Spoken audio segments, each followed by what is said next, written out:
ओम सूर्याय नमः। जय श्री कृष्णा।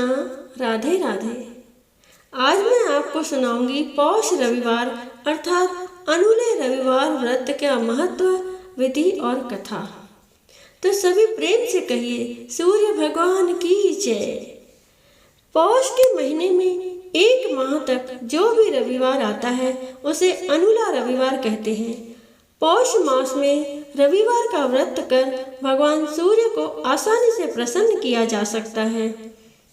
भगवान सूर्य पुष्प आदि के द्वारा पूजन करने से आसानी से प्रसन्न हो जाते हैं और उत्तम फल देते हैं। यदि इस रविवार को व्रत करने वाला भगवान सूर्य नारायण की आराधना में तत्पर रहे तो संतान आज्ञाकारी होती है तथा माता पिता से अधिक स्नेह करती है और संतान का तेज सूर्य के समान बढ़ता जाता है। प्रभाव, मान, सम्मान, समाज में प्रतिष्ठा मिलती है। पौष रविवार व्रत की विधि इस प्रकार है। पौष रविवार के दिन अनुला भोजन करें, सूर्य भगवान की आराधना करें। दिन में 3 समय सूर्य को अर्घ्य प्रदान करें। इस दिन छाछ नहीं बनाएं। महिलाओं को सिर नहीं धोना चाहिए, तेल नहीं खाना चाहिए, नीले वस्त्र नहीं पहनने चाहिए। पूजा करके यह कहानी सुननी चाहिए।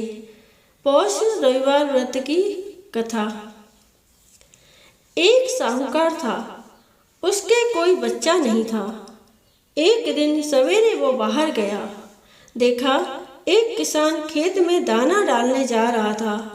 साहूकार के मिलते ही वो वापस लौट गया और बोलता गया, आज तो शगुन अच्छा नहीं हुआ। किसान की बात साहूकार ने सुन ली, उसका मुंह उतर गया। उदास मन से जब घर गया तो उसकी पत्नी ने उदासी का कारण पूछा, आज क्या बात है? साहूकार ने सारी बात बताई तो पत्नी बोली, आज चिड़िया आई तो वे भी बोली, बच्चे नहीं यहाँ तो दाना कहाँ से मिलेगा, कहकर उड़ गई। साहूकार को क्रोध आया।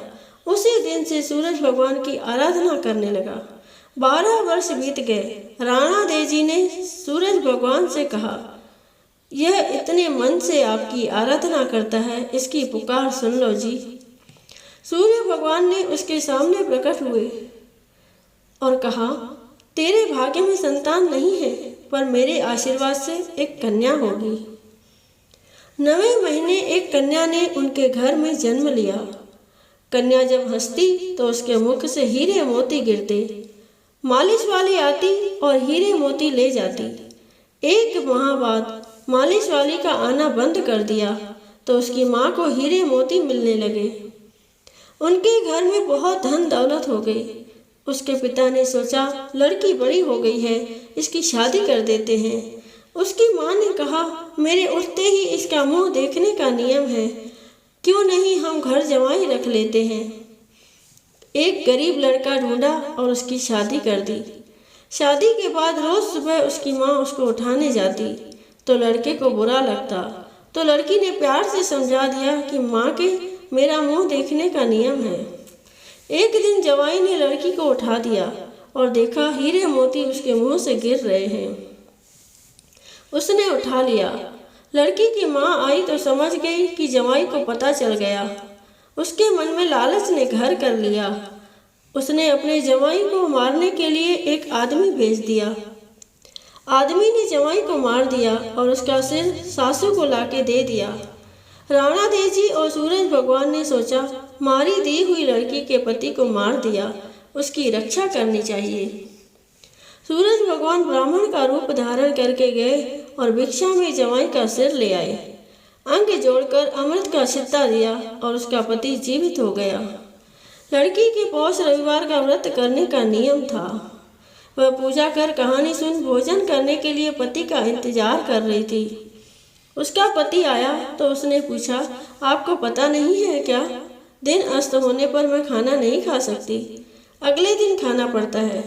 उसके पति ने उसको सारी बात बताई। बेटी बोली, अब हम यहाँ नहीं रहेंगे। सास ने बहुत पश्चाताप किया, पर बेटी अपने पति के साथ ससुराल में सुखपूर्वक रहने लगी। उसके घर में सुख समृद्धि हो गई। हे सूरज भगवान, जैसी बेटी पर कृपा करी वैसी सब पर करना। उसने अपने परिवार पुत्र पौत्र के साथ जीवन यापन कर अंत में सूर्यलोक में स्थान प्राप्त किया। प्रेम से बोलो सूरज भगवान की जय।